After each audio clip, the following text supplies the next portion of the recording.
Selamat pagi kepada Ibu dosen pengampu mata kuliah dasar agronomi, Dr. Insinyur Made Deviani Duaja MS. Saya Randy Saputra Saragi Turnip dengan NIM D1A020139 dari mahasiswa Prodi Agroekoteknologi Fakultas Pertanian Universitas Jambi. Saya akan menjelaskan mengenai tanaman C4. Beberapa pembahasan yang akan saya jelaskan yaitu yang pertama, pengertian tanaman C4. Yang kedua, fotosintesis tanaman C4. Yang ketiga, karakteristik tanaman C4. Dan yang keempat, contoh tanaman C4.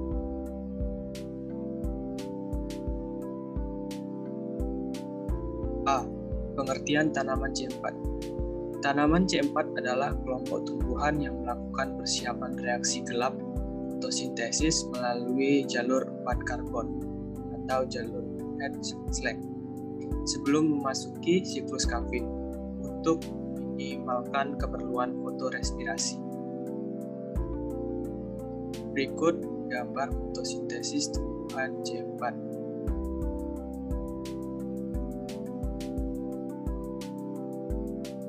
B.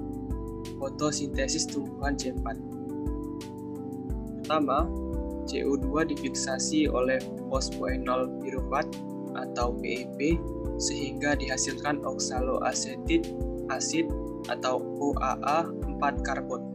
Selanjutnya, OAA diubah menjadi asam malat yang berlangsung di dalam mesofil daun. 2. Asam malat kemudian berdifusi dari sel-sel mesofil menjadi sel-sel seludang berkas pengangkut yang banyak mengandung kloroplas yang mengelilingi berkas pengangkut daun. Selanjutnya di dalam sitoplasma, sel-sel ini yaitu asam malat diubah menjadi asam pirufat dan karbon dioksida. Akhirnya, karbon dioksida dibawa masuk menuju kloroplas dan diikat oleh RDP dan berlanjut ke siklus kaving. C. Karakteristik tanaman C4. Yang pertama, tanaman C4 hidup di daerah panas. Yang kedua, tanaman C4 saat siang hari tidak membuka stomata secara penuh untuk mengurangi kehilangan air atau transpirasi. Yang ketiga, tanaman C4 menghasilkan asam 4 karbon sebagai produk utama penambahan CO2. Yang keempat, memiliki kloroplas dalam seludang pembuluh. Yang kelima, karbon dioksida difiksasi PEP membentuk asam berantai. Yang keenam, laju fotosintesis tinggi. Dan yang ketujuh, tidak ada fotorespirasi yang terukur.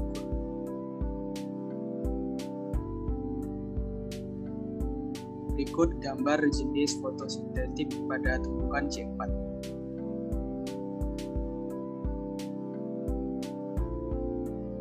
Tanaman C4 memiliki dua jenis sel fotosintetik yang jelas berbeda, yaitu yang pertama, sel seludang berkas pembuluh, yaitu sel seludang berkas yang akan disusun menjadi kemasan yang sangat padat di sekitar area berkas pembuluh. Kedua, sel mesofil. Sel mesofil adalah sel yang terdapat di antara seludang berkas pembuluh dan permukaan daun. D. Contoh tanaman C4. Yang pertama ada jagung. Yang kedua ada tebu. Ketiga ada sorghum. Yang keempat ada bayam. Kesimpulan yang dapat saya ambil yaitu pertama, tumbuhan C4 adalah tumbuhan tropis yang melibatkan dua enzim dalam pengolahan karbon dioksida menjadi glukosa, yaitu enzim fosfopenol pirufat karboksilase. Kedua, karbon pada tanaman tipe C4 yang menjadi cirinya adalah produk awal reduksi CO2, fiksasi karbon dioksida, adalah asam oksaloasetat, malat, dan aspartat, yang hasilnya berupa asam-asam yang berkarbon C4. 3. Pada tanaman C4, proses fotosintesisnya melalui 2 siklus, yaitu siklus Calvin dan Hertzsprung. Sekian penjelasan dari saya. Jika ada kesalahan, mohon maaf. Terima kasih.